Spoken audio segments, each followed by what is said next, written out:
Hoje eu vou falar sobre o sistema previdenciário e a proposta do Paulo Guedes. Nosso RGPS, que é o Regime Geral de Previdência Social, trabalha num sistema de repartição, ou seja, os mais novos têm que trabalhar para arcar com a aposentadoria daqueles que já deixaram de trabalhar e estão simplesmente recebendo benefício. As políticas desse sistema são executadas pelo INSS, que é o Instituto Nacional de Seguro Social, e ele abarca as pessoas do setor privado, do setor público, que são aqueles terceirizados que trabalham em estatais, e os funcionários públicos propriamente ditos que não estão no sistema previdenciário de regime próprio. O sistema previdenciário constitui a principal proteção dos trabalhadores e dos seus familiares, assim como das pessoas com incapacidade de alguma natureza e algumas contingências sociais. Em 2017, o sistema previdenciário ele comportava 27,7 milhões de pessoas beneficiadas e tinha 65,1 milhões de contribuintes. Para quem entende um pouquinho de matemática e sabe da alíquota de contribuição, já entende que o déficit é enorme. Mas vamos seguir para falar um pouco sobre o outro sistema de regime previdenciário. Esse é chamado de RPPS, Regime Próprio de Previdência Social. E esse sistema abarca os servidores públicos da União, dos estados e municípios. Atualmente, cobre cerca de 5,7 milhões de servidores ativos e de 3,5 milhões inativos aposentados que são pensionistas. Lembrando que essa discrepância entre o número de contribuintes e o número de beneficiários influencia bastante no déficit. É verdade. E é isso que eu quero mostrar para você. Do que se alimentam, para onde vão, hoje, aqui, nesse vídeo. Então vamos às contas. Primeiro a taxa de contribuição, depois o número de beneficiários e o número de contribuintes. Vamos supor que todos os beneficiados recebessem R$1.000 de aposentadoria, o que daria 27 bilhões de reais. Acertou, miserável!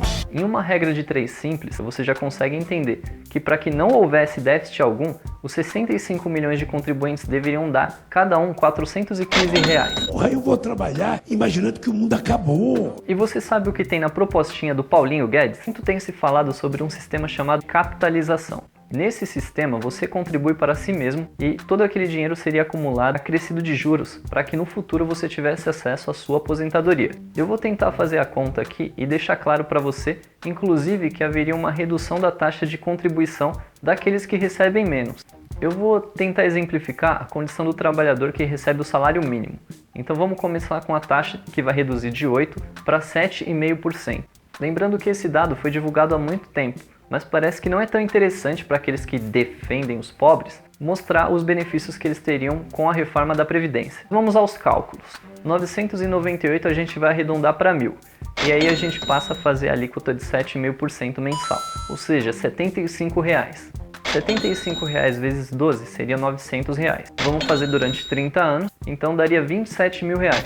Com os juros acrescidos e fazendo os cálculos, chegaria em aproximadamente R$ 74 mil.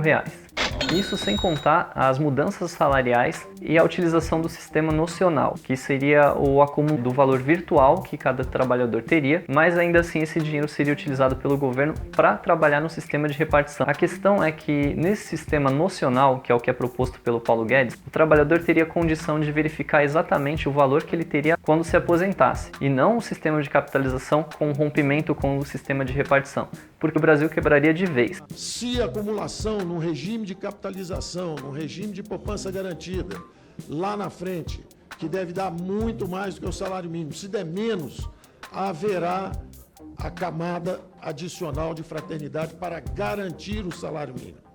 A única coisa que nós estamos fazendo é justamente permitir que os jovens não caiam na mesma armadilha que a nossa geração caiu. Essa garantia do Paulo Guedes se dá porque o modelo que a gente está usando não é baseado no Chile. Ainda que ele tenha uma boa condição de acordo com os rankings de previdência, não é o sistema que nós adotaríamos aqui. A proposta do Paulo Guedes é baseada no modelo sueco, que acontece desde a época de 1990. E muitos países do norte da Europa também aderiram, como a Finlândia, a Noruega, a Dinamarca, entre outros, comprovando a eficiência desse sistema previdenciário. Agora vamos às partes mais importantes ou delicadas do texto. Professores. E como é que você foi parar nos Estados Unidos, hein, Joana?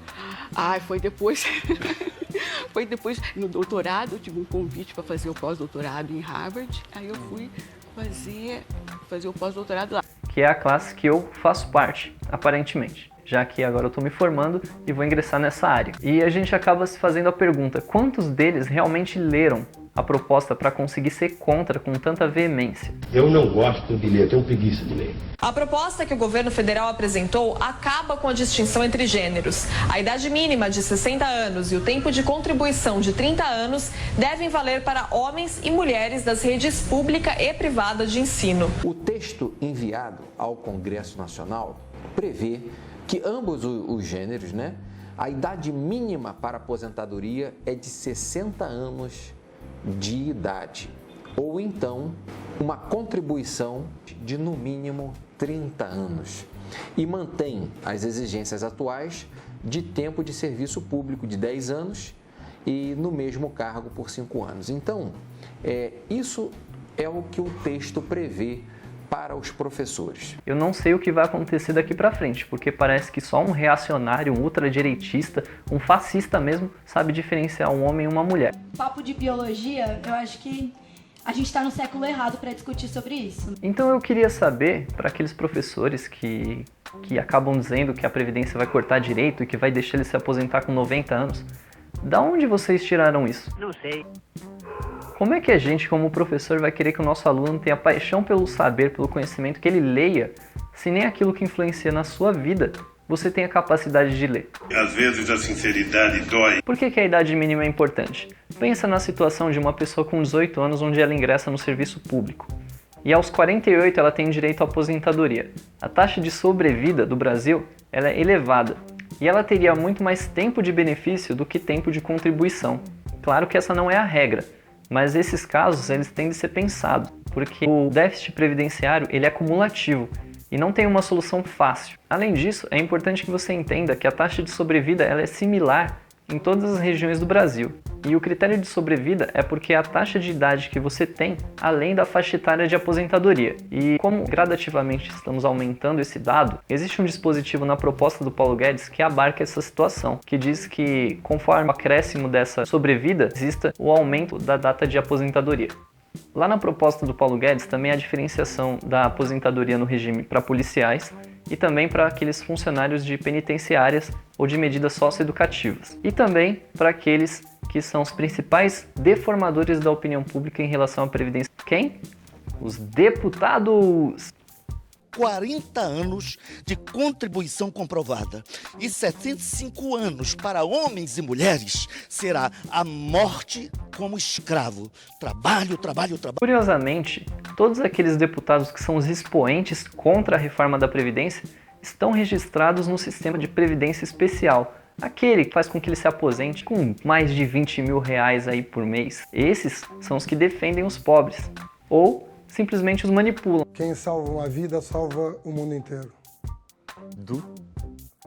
É bíblico.